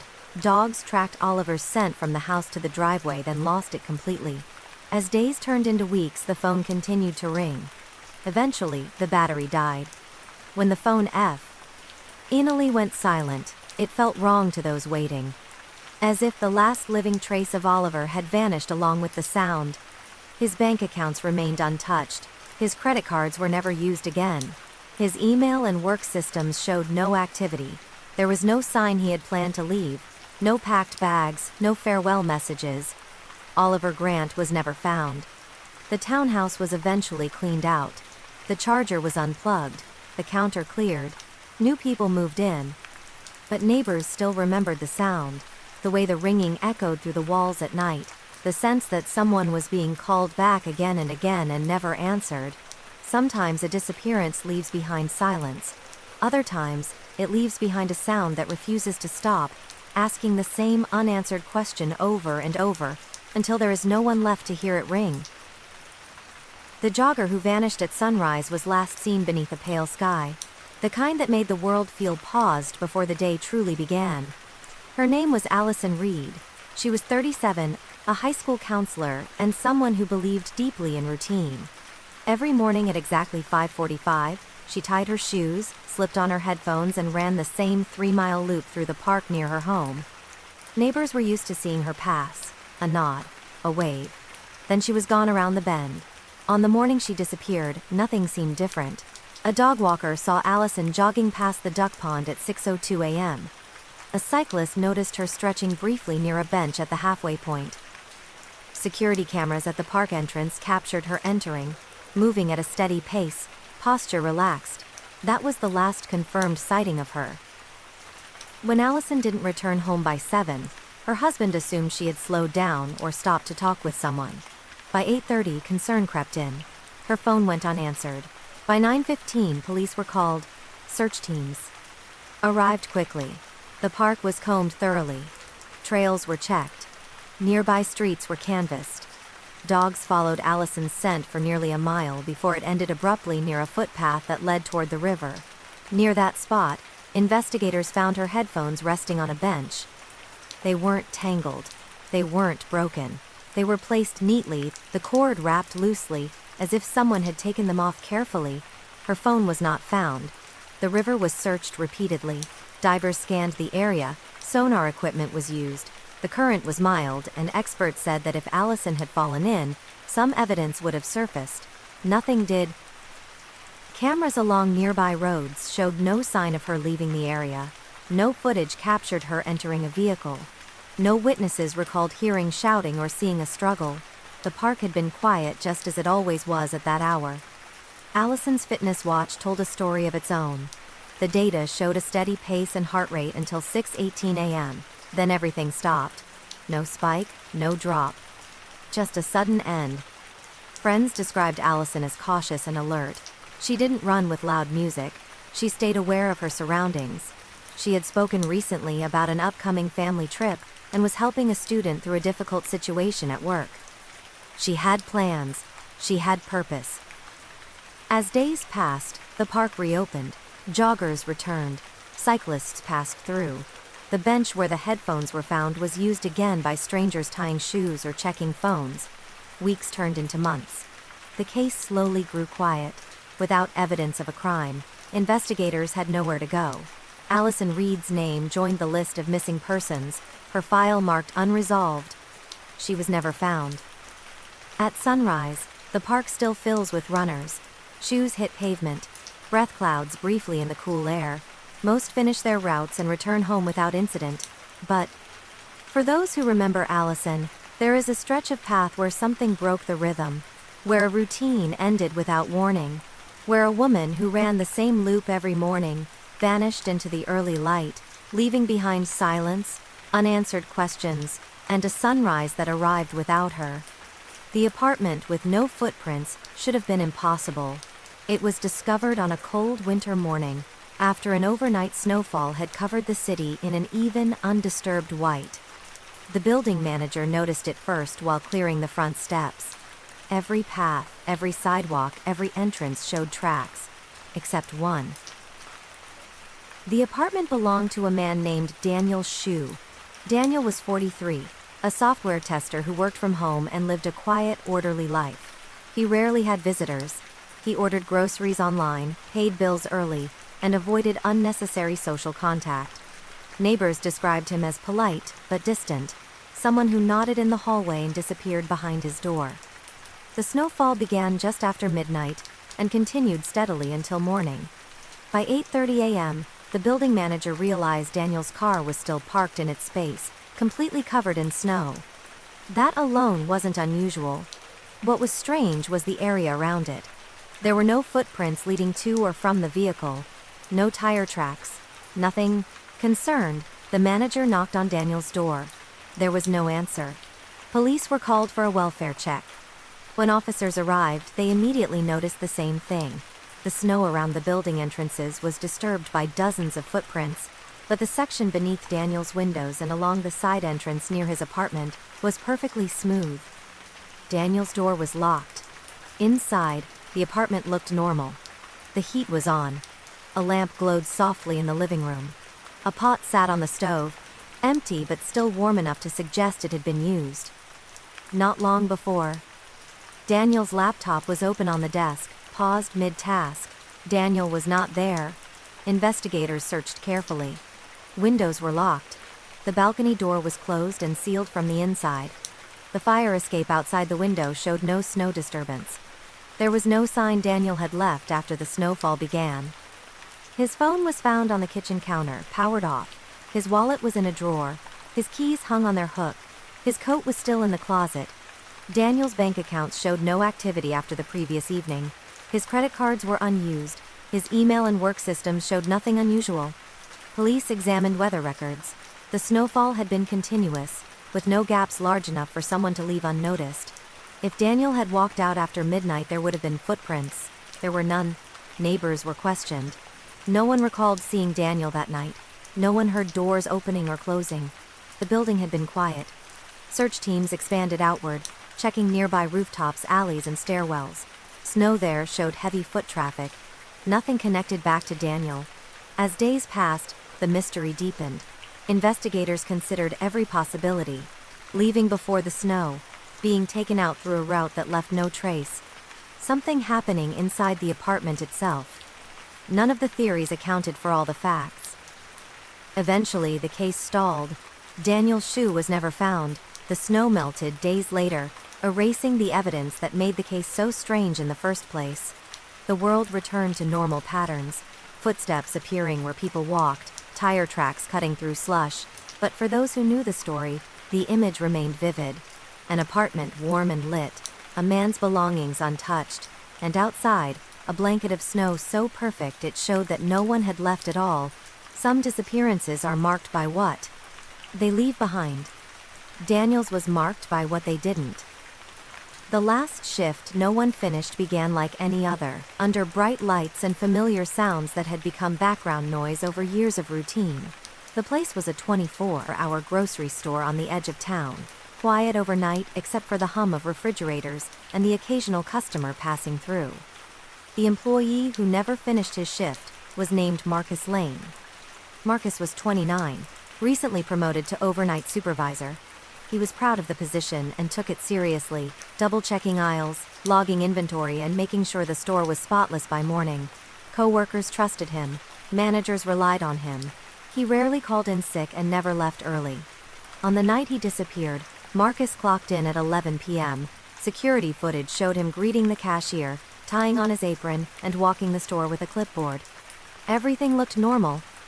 A few customers came and went, receipts printed, doors opened and closed. At 1:42 a.m., Marcus was seen on camera restocking shelves in aisle 7. He checked his list, adjusted a display, and walked toward the stockroom at the back of the store. That was the last time he was seen. At 3 a.m., the cashier noticed something was wrong. Marcus hadn't returned to check in as he always did. The stockroom door stood slightly open, The store phone rang unanswered. When the cashier went to look, the stockroom was empty. Marcus was gone. Police were called immediately. The store was searched from front to back. Offices, freezers, restrooms, loading docks. Nothing explained his absence. His jacket was hanging on a hook in the break room. His phone was charging on the desk in the manager's office. His wallet was in his locker. Security footage was reviewed carefully. Marcus entered the stockroom. No footage showed him leaving it. The back door was RM'd. It had not been opened. Emergency exits showed no activity. No alarms were triggered. No power outages occurred. The loading dock outside was checked. There were no footprints, no tire tracks, no signs of movement. The dock was well lit and covered by cameras. Nothing showed Marcus exiting the building. Co-workers were questioned. No one had heard shouting. No loud noises. No signs of a struggle. Customers who had been in the store around that time remembered nothing unusual. Investigators searched nearby areas anyway. Parking lots, alleys, empty lots behind the store. Nothing was found. Marcus's bank accounts remained untouched. His credit cards were never used again. His phone, left charging, showed no activity after 1:39 a.m. He had made plans for the weekend, and had recently talked about moving to a better apartment.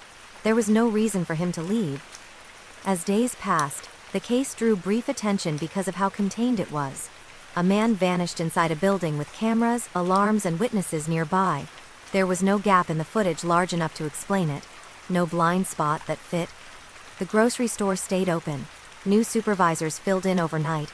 Aisles were restocked. The stockroom door opened and closed hundreds of times without incident. Customers passed through aisle 7 without knowing what had happened there. Marcus Lane was never found. To this day, records show that his shift ended without a clock-out time. His name remains on archived schedules, marked incomplete. And in the quiet hours of the night, when the store is nearly empty and the stockroom hums softly behind its door, there is a moment where routine once broke. A man walked into the back of a store to do his job and never came back out, leaving behind a shift that ended without explanation. The wallet found under the bridge was soaked and worn, wedged between rocks where the river slowed and gathered debris. A maintenance worker spotted it while clearing branches after a storm. At first it looked like trash. Then he noticed the identification inside. The name was Ethan Wallace. Ethan was 38, a freelance videographer who worked contract jobs and kept flexible hours. He lived alone in a small apartment across town and spent long days filming events, editing late into the night. Friends described him as practical and careful. He backed up his files. He planned his routes. He didn't take unnecessary risks. 2 days before the wallet was found, Ethan had gone missing. The last confirmed sighting of him was at a coffee shop near his apartment on a Wednesday afternoon. A barista remembered him ordering his usual drink and sitting near the window with his laptop open. Security footage showed him packing up around 4:20 p.m., slinging his camera bag over his shoulder, and leaving alone. He never came home. When Ethan didn't answer messages that evening, friends assumed he was working late. By the next morning, concern grew. Calls went unanswered. His phone went straight to voicemail. Police were contacted that afternoon. Ethan's apartment was found locked.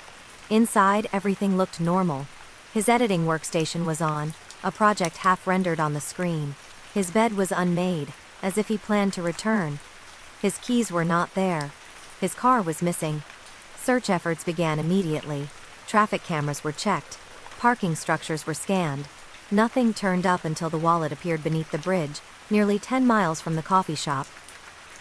Inside were Ethan's driver's license, bank cards, and a small folded receipt dated the day he disappeared. There was no cash. The wallet showed signs of water exposure, but no tearing or damage consistent with force. Police searched the area thoroughly. The bridge crossed a shallow stretch of River W. With rocky banks and clear lines of sight. Divers checked the water. Nothing was found. There were no skid marks on the road above. No signs of a vehicle stopping suddenly. Investigators traced Ethan's car later that evening, abandoned in a grocery store parking lot several miles away.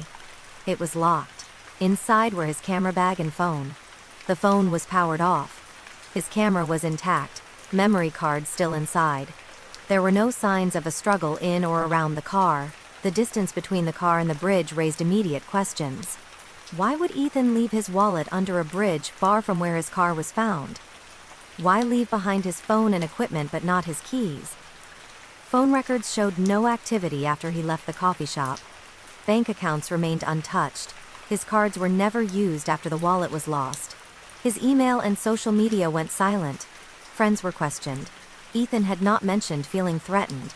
He had been excited about an upcoming shoot. He had complained about nothing more serious than a tight deadline and bad weather.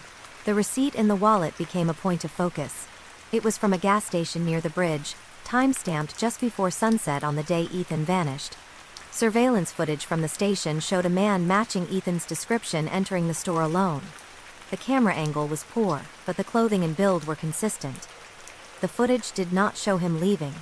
The exit camera had been down for maintenance that day. Searches expanded around the bridge and gas station. Fields, trails, and nearby roads were checked repeatedly.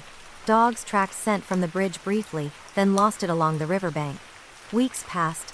The case stalled. Without a body, without witnesses, and without a clear timeline, there was nowhere for it to go. The wallet offered proof that Ethan had been there. It did not explain why or what happened next. Ethan Wallace was never found. The bridge remains an ordinary place. Cars pass overhead. Water moves steadily beneath. Debris gathers and clears with each storm. But somewhere between a coffee shop table and a riverbank under a bridge, a man's path broke apart. His wallet surfaced first, carrying his name and nothing else. And sometimes, when storms pass through and the river rises, workers still scan the banks carefully, hoping the water might give back more than a question it has held on to for too long. The room that was never used again sat at the end of a quiet hallway, its door closed and locked long after everyone else had moved on. From the outside it looked like any other room in the building. Plain door, neutral paint, a small number fixed to the wall. Nothing about it suggested importance. The man who entered that room and never came out was named Paul Henderson. Paul was 52 and worked as a facilities coordinator for a regional conference center. He had been employed there for more than a decade and knew the building better than most. He knew which rooms echoed, which lights flickered, which doors stuck in winter. His job required him to move constantly, checking spaces before and after events, making sure everything was in order. On the afternoon he disappeared, the center was mostly empty. A conference had ended the day before, and the next event wasn't scheduled until the following week. Only a handful of staff were present, handling routine maintenance. Paul arrived at 1:15 p.m., signed in at the front desk, and exchanged brief greetings with two coworkers. Security footage showed him walking down the west hallway at 1:42 p.m., carrying a clipboard and a small toolkit. He stopped in front of room 317, unlocked the door, and stepped inside. That was the last time he was seen. At first, no one noticed. Paul often worked alone, and it wasn't unusual for him to spend an hour or more inspecting a single room. When his shift ended at 5 p.m., and he hadn't signed out, a coworker assumed he had forgotten. It happened occasionally. By 6:30 p.m., his phone still wasn't answering. By 7 p.m., police were called. Officers arrived and searched the building methodically. They found room 317 locked from the outside. Paul's key ring was not in the lock. With permission from management, they unlocked the door and stepped inside. The room was empty. Nothing appeared disturbed. Chairs were stacked neatly. The lights were off. The windows were sealed. There were no vents large enough for a person to pass through, no secondary exits, no connecting doors. It was a standard conference room with one entrance and no hiding places. Paul's clipboard lay on the table. His toolkit sat on the floor beside a chair. His jacket was draped neatly over the back of that chair. Paul was not there. Investigators searched the room repeatedly, then expanded outward. Nearby storage closets, restrooms, mechanical spaces, stairwells, the roof. Nothing explained how he could have left room 317 without being seen. Security logs showed no doors opening in that hallway after Paul entered the room. No alarms were triggered. No emergency exits were used. Paul's car was still in the employee parking lot. His wallet was inside it. His phone was later found on his desk in the maintenance office, where he had apparently left it charging earlier that day. His bank accounts showed no activity after that afternoon. His credit cards were unused. There was no indication he had planned to disappear. Coworkers were questioned repeatedly. No one had heard anything unusual, no loud noises, no calls for help. The building had been quiet, almost still. As days passed, room 317 became the focus of attention. Engineers inspected the walls, the ceiling, the floor beneath. There were no crawl spaces, no hidden panels, no structural anomalies. The room was exactly what it appeared to be. Weeks later, the investigation stalled. Paul Henderson was never found. Eventually, the conference center reopened fully. Events resumed, rooms filled with people again. Except one. Room 317 remained closed. Management decided not to schedule it for future use. At first, it was out of respect. Later, it became habit. New staff members were told simply that the room was unavailable. No one questioned it. The door stayed locked. Dust gathered slowly along the threshold. The hallway lights hummed softly outside it. People walked past without knowing why the room was never opened. Somewhere in that building's history, a man stepped into an ordinary space to do an ordinary job and never stepped back out. No evidence explained where he went or how he left. And so the room remained unused, not because it was unsafe, not because it was broken, but because once, something ended there without explanation, and no one ever found a reason to begin again. The street where the cameras went dark was quiet even by local standards, a short residential stretch with identical houses and small front yards. It sat just far enough from the main road that traffic noise faded into the background. Most people who lived there felt safe. They trusted the streetlights, the neighbors, and the cameras mounted on poles at either end of the block. The man who vanished there was named Aaron Whitfield. Aaron was 44, a delivery coordinator who worked irregular hours and often arrived home late. He lived alone in a narrow townhouse halfway down the street. Neighbors knew him by sight more than conversation. A brief wave, a nod while taking out the trash, nothing more. On the night he disappeared, Aaron finished work at 9:20 p.m. He sent a short message to a coworker, confirming the next day's schedule, and began the drive home. Traffic cameras showed his car turning onto his street at 9:47 p.m. Then the cameras went dark. For exactly 6 minutes, every camera covering that block stopped recording. Not one. All of them.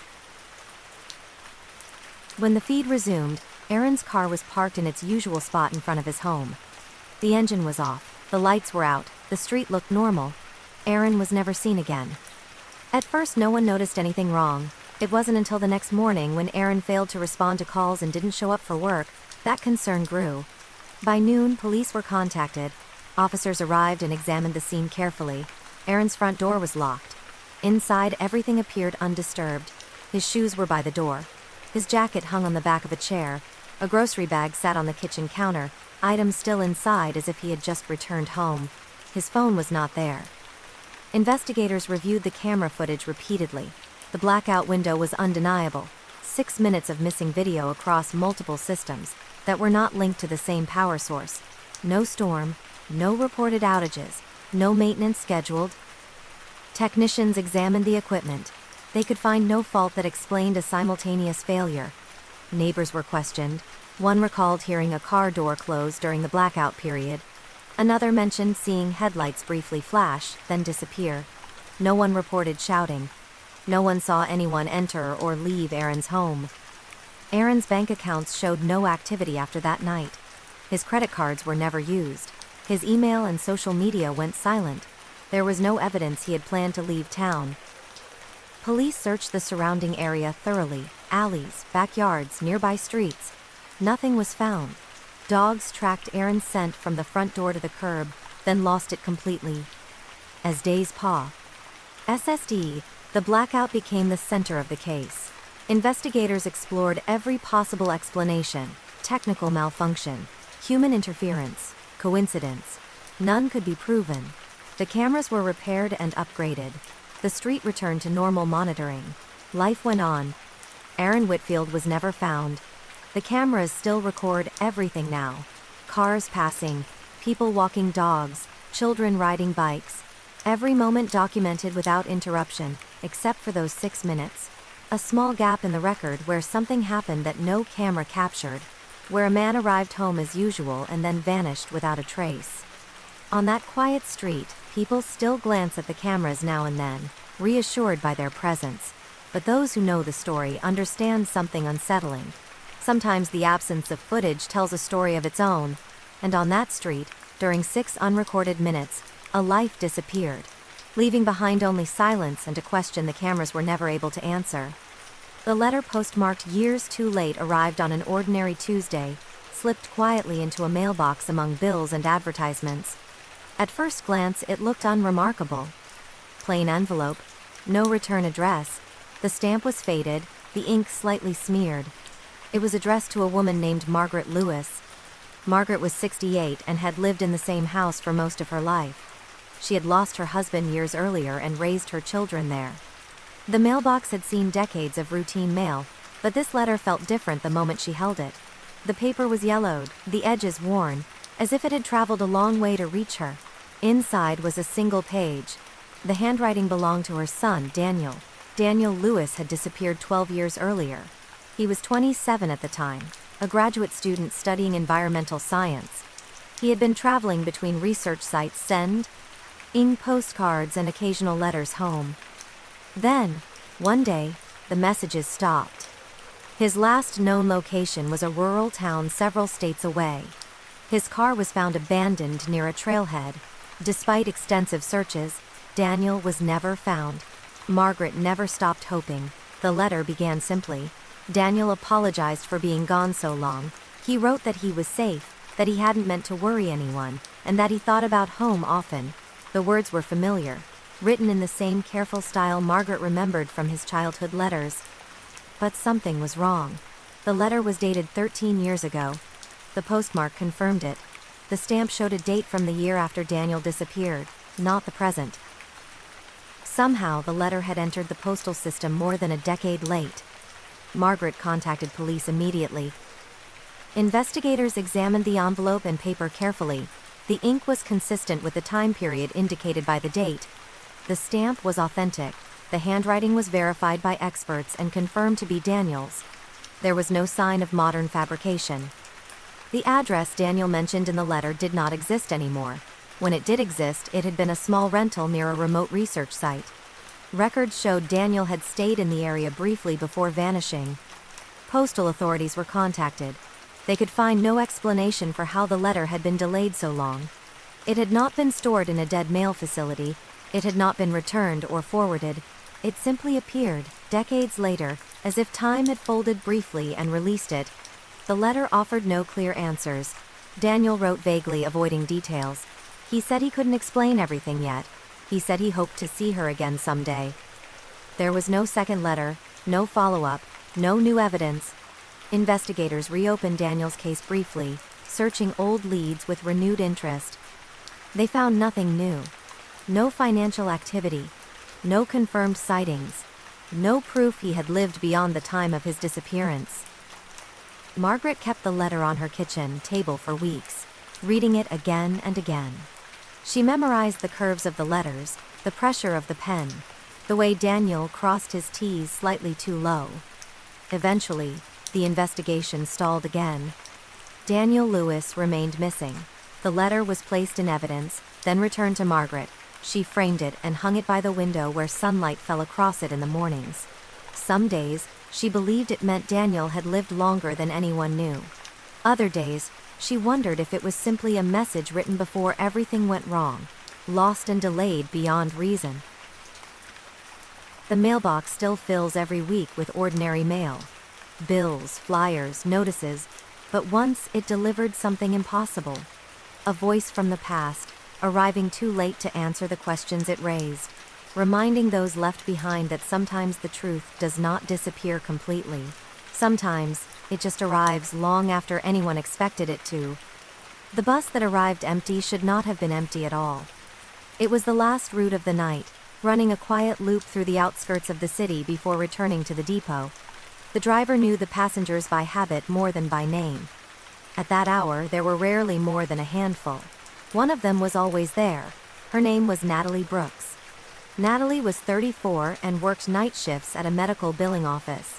She took the same bus every evening, boarding at the same stop at 10:18 p.m. and getting off 20 minutes later near her apartment complex. The driver had seen her dozens of times. She always sat near the middle, headphones in, staring out the window. On the night she disappeared, Natalie boarded the bus as usual. Surveillance cameras inside the vehicle recorded her stepping on, tapping her transit card, and taking her seat. The timestamp read 10:19 p.m. The bus pulled away on schedule. At 10:31 p.m., the driver glanced in the mirror and noticed the seat was empty. He assumed Natalie had moved. 2 stops later, when the bus passed her usual stop and no one rang the bell, he felt a flicker of concern. At the final stop, the driver checked the bus. It was completely empty. Police were contacted immediately. Investigators reviewed the footage. Natalie boarded the bus. She sat down. She adjusted her bag. She looked at her phone briefly. Then the video showed something strange. Between 2 camera frames, Natalie was gone. There was no footage of her standing up, no footage of her walking down the aisle, no record of the doors opening at an unscheduled stop, no interruption in the feed. One moment she was there, the next moment the seat was empty. Transit logs confirmed the bus had not stopped between those points. GPS data showed no deviation from the route. The doors were not opened. No emergency signals were triggered. Natalie's phone last connected to the network at 10:24 p.m. The signal dropped without explanation. Her bank accounts were never used again. Her apartment was locked and undisturbed. Her work confirmed she had left on time and planned to return the next evening. The bus was taken out of service briefly. Cameras were inspected and tested. No faults were found. No glitches could explain the gap.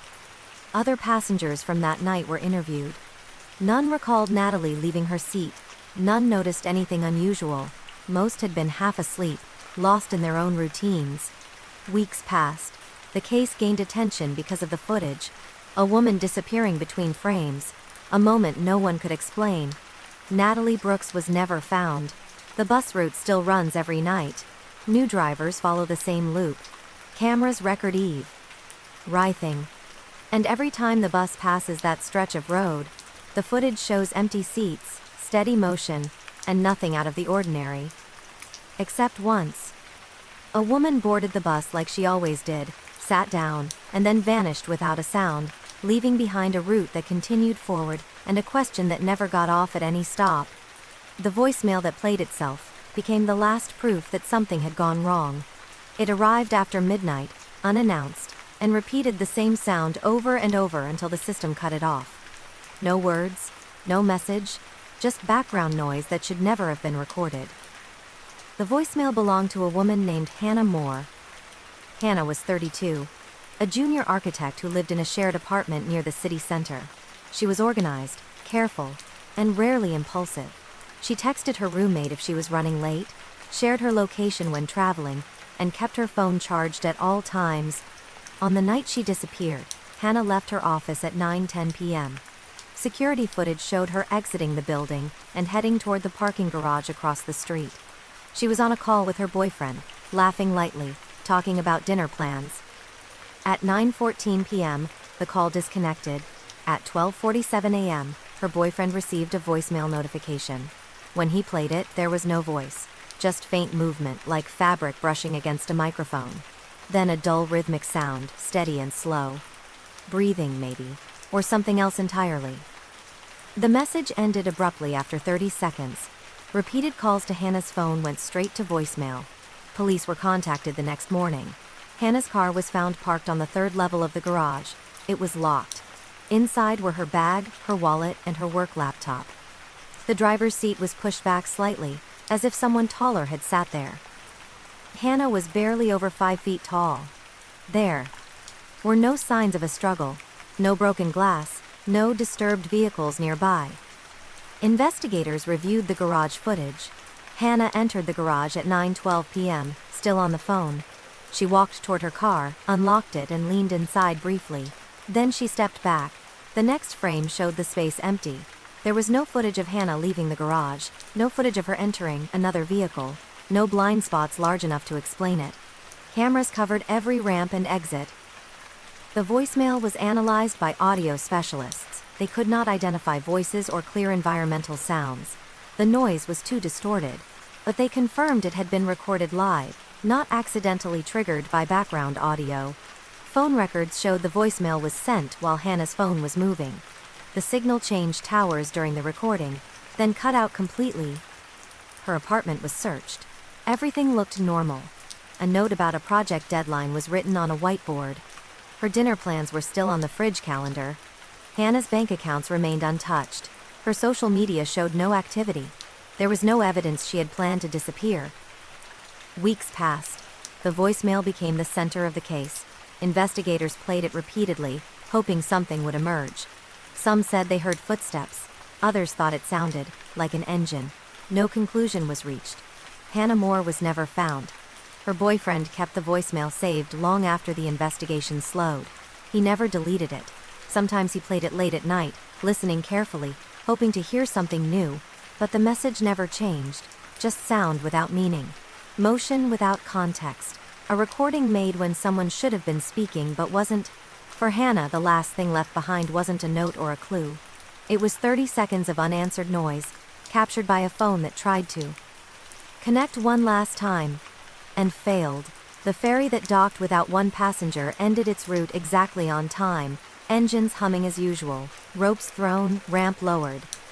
Crew members counted people as they disembarked, a habit formed by years of routine. Everyone who boarded that evening stepped off, except one. Her name was Claire Donovan. Claire was 41, a freelance editor who lived on the island year-round. She took the late ferry often after meeting friends on the mainland. Crew recognized her face, her quiet smile, the way she stood near the railing during the crossing, coat pulled tight against the wind. On the night she vanished, the water was calm. The crossing took 35 minutes, smooth and uneventful. Surveillance cameras showed Claire boarding at 9:05 p.m., ticket scanned, backpack over one shoulder. She moved to her usual spot on the starboard side and leaned on the rail, watching the lights recede. At 9:18 p.m., a camera angle caught her checking her phone. At 9:19 p.m., the frame showed the same spot, empty. There was no footage of Claire walking away. No record of her entering the cabin. No sign of her approaching the stern. The cameras did not cut out. The feed was continuous. The ferry docked at 9:40 p.m. Claire did not disembark. Crew searched the vessel immediately. Cabins, restrooms, storage areas, decks, nothing. Her backpack was found tucked beneath a bench near the railing, dry and neatly placed. Inside were her wallet, keys, and a folded receipt from the cafe, where she'd met friends earlier that evening. Her phone was not found. The Coast Guard was notified within minutes. Searchlights swept the water along the route. Boats traced the path back and forth. Divers searched areas where currents might carry someone. The sea gave back nothing. Investigators reviewed every camera again. They slowed the footage frame by frame. They mapped sightly. They confirmed there were no blind spots near the rail. No sudden movements, no visible struggle, no splash. Friends told police Claire was cautious around water. She wore non-slip boots. She didn't drink heavily. That night, witnesses confirmed she'd had one glass of wine hours earlier. Her island home was locked. Dinner sat untouched in the fridge. A note on her desk reminded her to send edits in the morning. Her bank accounts showed no activity after that night. Her cards were never used again. The backpack became the focus. Why leave it behind? Why place it carefully? Why take only the phone? Weeks passed. The search scaled back. The case moved from active to open. Claire Donovan was never found. The ferry still runs the same route. Crew still count passengers. Cameras still record the rail where she stood, waves sliding past in the dark. And every night, when the vessel docks and the ramp lowers, there's a brief pause. A moment when the count should be complete but once wasn't. A woman boarded a ferry on a calm night, stood by the railing she favored, and then vanished between frames. The water kept its silence. The cameras kept recording. The ferry kept moving. Only Claire did not arrive.